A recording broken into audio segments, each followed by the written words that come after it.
ಮನುಷ್ಯರು ಸುಲಭವಾಗಿ ಸಿಕ್ಬಿಡ್ತಾನಂತ ದೇವ್ರು ಏನಂತ ಆಟ ಆಡ್ಸ್ತಾನಪ್ಪ. ಮಂಜಣ್ಣ, ಗೋಲಿ, ಚಿನ್ನಿದಾಂಡು, ಬುಗುರಿ, ಕಬಡ್ಡಿ, ಖೋಖೋ ಏನೆಲ್ಲ ಆಟ ಆಡಿಸ್ತಾನಲ್ಲ. ಹಾ, ಪ್ರೇಮ ಹುಟ್ಟಿಸ್ತಾನೆ.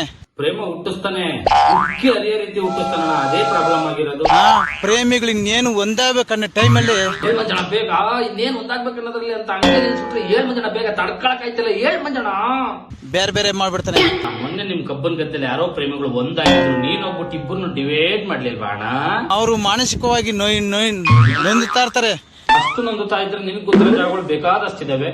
ಎಲ್ಲಾದ್ರೂ ಒಂದ್ ಕಡೆ ಹೋಗಿ ಬಿಟ್ಟು ಬಂದ್ರೆ ಖುಷಿಯಾಗಿರ್ತಾನೆ.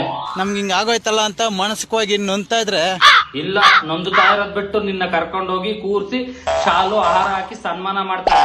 ಆ ದೇವ್ರು ಮೇಲೆ ಕುಂತ್ಕೊಂಡು ನಗಿತಾ ಇರ್ತಾನೆ. ದೇವ್ರು ನಾನ್ ಮಾಡೋ ಕೆಲ್ಸ ನೀನ್ ಮಾಡಿದ್ಯಾ ಅಂತ ಹೇಳಿ ಮಂಜಣ್ಣ ನಿನ್ನ ನೋಡಿ ಆರಾಮ ಕುತ್ಕೊಂಡು ನಗಿತಾ ಇರ್ತಾನೆ. ಮೆತ್ತಗ್ ನಗಾಡ್ ಮಂಜಣ್ಣ. ಮಕ್ಳು ನೋಡಿ ಪಕ್ಕದಲ್ಲೇ ಇದಾವೆ, ಹುಚ್ಚ ಇಕ್ಕೊಂಡ್ಬಿಡ್ತವೆ.